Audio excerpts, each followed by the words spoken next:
Hello everyone, welcome back to my channel. So friends, आज के video में हम बात करेंगे वास्को द गामा के बारे में।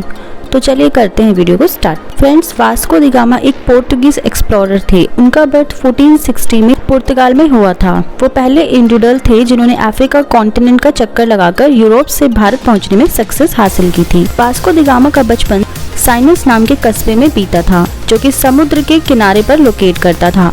उनके फादर को राजशाही के थ्रू नाइट की डिग्री मिली हुई थी और वो एक्सप्लोरर सेलर थे।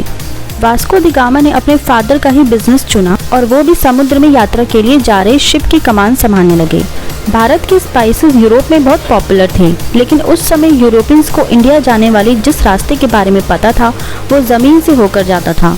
ये रास्ता राजनीतिक मुश्किलों से बहुत ज़्यादा भरा हुआ था। इसी के साथ साथ काफ़ी एक्सपेंसिव और डेंजरस भी हुआ करता था। पुर्तगाल के राजा का विचार था कि अगर वो समुद्र के जरिए भारत जाने वाले किसी रास्ते के बारे में पता लगा लें तो यूरोप में मसालों के बिजनेस से काफ़ी ज़्यादा अमीर बन सकते हैं। उस समय समुद्र के जरिए यूरोप से भारत पहुंचने का थॉट एक मरीनर बार्तोलोमेओ दियास के थ्रू दिया गया था। उन्होंने केप ऑफ गुड होप की खोज की थी, जो अफ्रीका कॉन्टिनेंट के बिल्कुल साउथ में लोकेट समुद्र तट पर बसी एक जगह थी। माना जाता था कि वहां से पूर्व की ओर जाने वाले शिप भारत पहुंच सकते थे।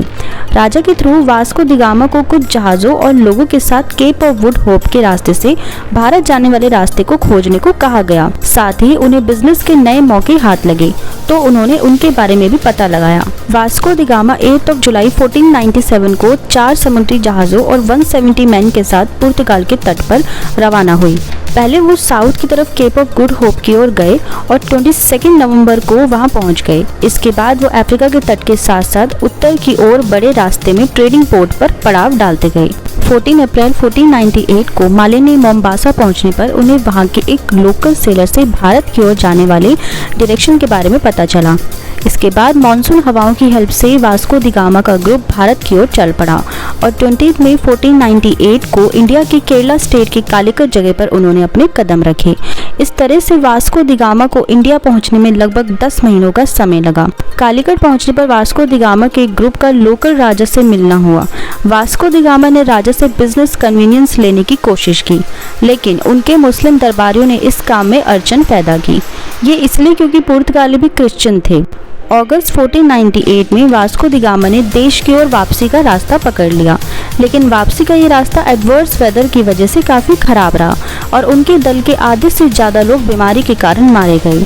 लेकिन देश वापस पहुंचने पर वास्को द गामा का जोरदार वेलकम हुआ, क्योंकि उन्हें जिस काम के लिए भेजा गया था वो उन्होंने पूरा कर दिया था। बाद में उन्हें बहुत सारे प्राइज़ भी मिले। इसके बाद वास्को द गामा को 2 बार और भारत जाने का मौका मिला। उन्हें भारत जाने वाले समुद्री दल के हेड बनाकर भेजा गया था। उनकी इन ट्रिप से पुर्तगालियों का भारत के साथ बिजनेस काफ़ी बढ़ गया था और साथ ही साथ उनकी पावर भी काफ़ी बढ़ गई थी। तीसरी बार भारत पहुंचने के कुछ समय बाद ही वास्को द गामा को मलेरिया की वजह से 23 दिसंबर 1524 को उनकी डेथ हो गई थी। सो दोस्तों, ये था हमारा आज का वीडियो। मैं उम्मीद करती हूँ ये वीडियो आपको इंटरेस्टिंग इन्फॉर्मेटिव लगी हो। अगर ये वीडियो आपको पसंद आई हो तो प्लीज़ लाइक शेयर सब्सक्राइब ज़रूर करें। मिलते हैं अपने नेक्स्ट वीडियो में। Till then bye bye, take care.